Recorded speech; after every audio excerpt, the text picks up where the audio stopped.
sad to say, but this is probably one of the last of its kind. Naturally aspirated V8 up front with rear-wheel drive at the back. And it's all wrapped up in a stunning coupe design, especially coming from a brand that is rapidly transitioning to an all-hybrid lineup. The LC500 is just one of 3 LC models available in Australia. There's the coupe, the convertible V8, and then the V6 hybrid, which is available in coupe only. This is basically the base model, and prices start from just over $200,000. Just looking at it though, I reckon it looks like $200,000. The attention to detail is awesome, from the 3D effect taillights, the polished metal trimmings all around, and then check out these sculpted 21-inch wheels. It's like the spokes are made from a 3D printer. They're staggered width as well, with 8.5 inches on the front and 9.5 on the back. And then inside, this example doesn't look that showy compared with the outside, as it's a mostly black trim, but you can mix and match different colours to make it really pop. I'm not a fan of the latest Lexus touchscreen setup, but if you connect to Apple CarPlay, for example, it all changes and you've got the typical grid layout for apps. Then you've got a nice big chunky centre console, making you feel like you're sitting right in the vehicle rather than on it. It also helps to provide some support during hard cornering. The seats are really nice, they're very supportive for cornering, but comfortable for long trips. And then this example's got some carbon fibre trim along the door sill. Up at the back there are 2 seats, but they're very, very tight. Really only for temporary use or for children only. But you can always use them as extra storage. Speaking of which, the boot is rather small in this, at around 200 litres. If you take this as predominantly a Grand Tourer, then yeah, that's probably not enough.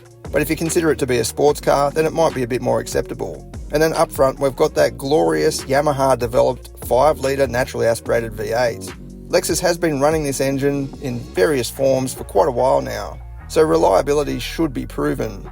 Peak power of 351 kilowatts is pretty good, but for a 200 grand car today, yeah, you can get quite a lot more than that. But it's the torque that probably lets it down a little bit, compared with other like-minded vehicles.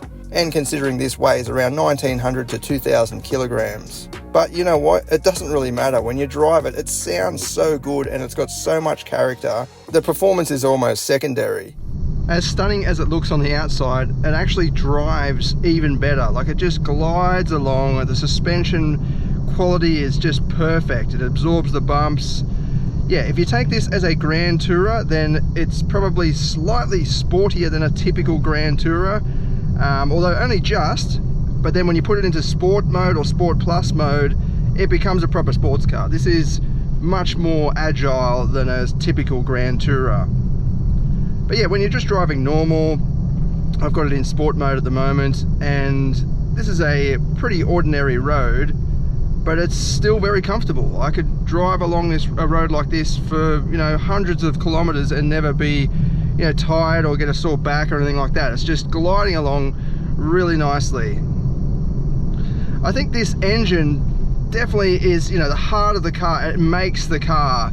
If this had a, you know, I suppose if it had a twin turbo V6, it would actually go all right too, as long as it sounded good. But yeah, when it comes to sound, like this thing, I'll just put my foot down a bit. Like, it just properly roars like a V8, and it's got this growl, and it actually changes throughout the rev range. Unlike, you know, some other modern V8s, like even a Ford Mustang, it's kind of a bit monotone. It sounds good, but it's kind of the same the whole way. Whereas this, yeah, starts with a deep growl and then gets a bit more like a yell as the revs climb, and then it's a bit more of a scream really high in the RPM. This will rev to 7,000 RPM too.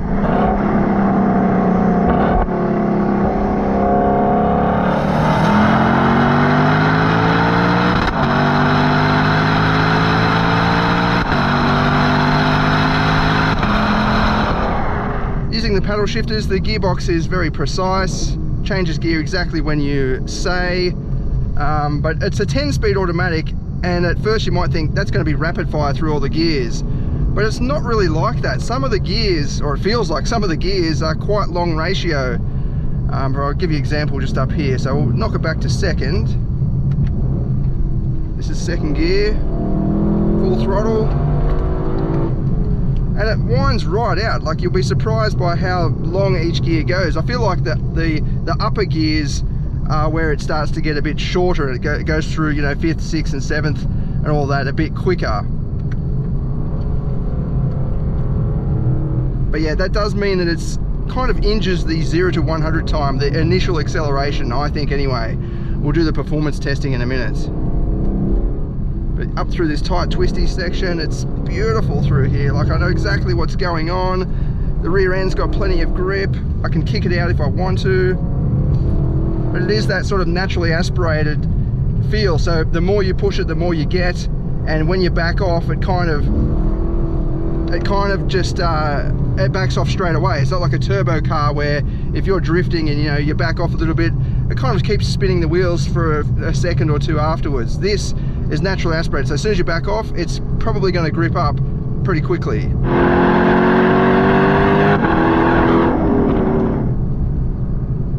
But yeah, nothing gets past that sound. Like the sound alone is a big selling factor of this car, I reckon. It's one of my favorite cars of all time. This engine is definitely one of my favorite engines of all time. Developed in part by Yamaha, as I said. It's just perfect. It's so crisp. So that was going downhill, off camber corner, almost full throttle, and it just grips up. So it does have fat rear tires. I think this is a superbly balanced sports car. Actually, I'll just show you. So first gear, and I'll just give it full throttle straight off the mark. The stability control is completely turned off. It'll give you a bit of an idea of the traction, but also take note of how long first gear goes for. So full throttle.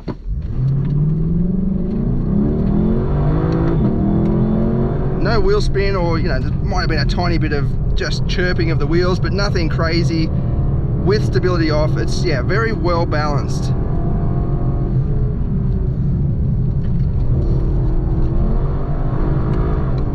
But you can drift it if you want to as well.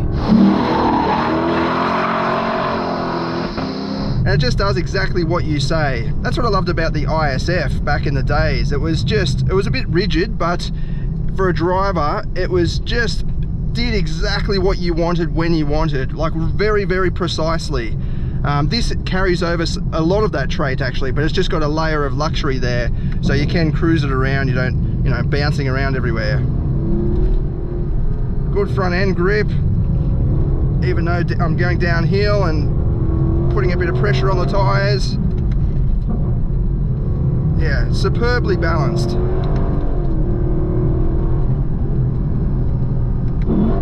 And that engine, it sounds so good. It's even got this really harsh spit as you upshift to the gears. It's like, you'll hear it in the 0 to 100 test coming up. It sounds epic.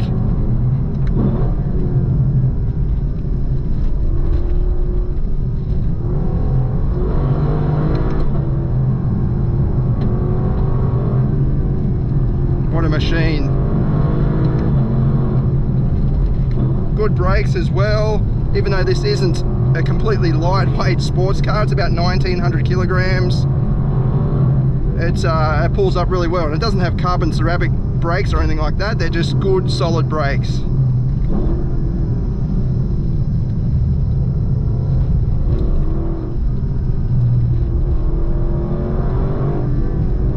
Let's open the window a bit to get that sound bouncing off the rock wall there.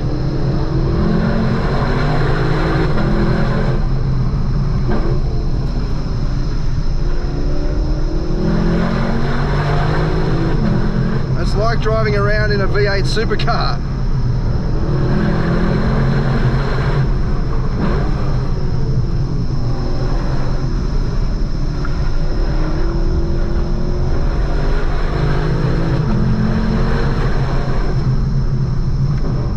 Yeah, really nice. I almost think that, this is a bit of a quiet hero. Most people don't suspect this to be such a good driver's car, but it really is. It deserves an F badge, really, because it's just doing what I want when I want, and that's what a driver's car should be about. But what makes this a great driver's car as well is you can put it back into normal mode, turn the stability control back on, and just go for a nice cruise, and it supports just going for a drive for the sake of it. It's just a pleasure to drive in all conditions, in all circumstances. Yeah, I really love it. All right, let's see what it can do 0 to 100 and the quarter mile with the performance test. I just want to give you a quick sort of preview that these V8 Lexuses, they don't get off the line very well. So even though the times at the end might not look that impressive, it's when you're in gear, when you're going, that they really haul a lot better, and the top end especially is really strong. But yeah, initially off the line, it's just a bit hard to get a good launch. Not because of traction, but just the gearing, it just doesn't want to really leap off the line. But let's check it out anyway.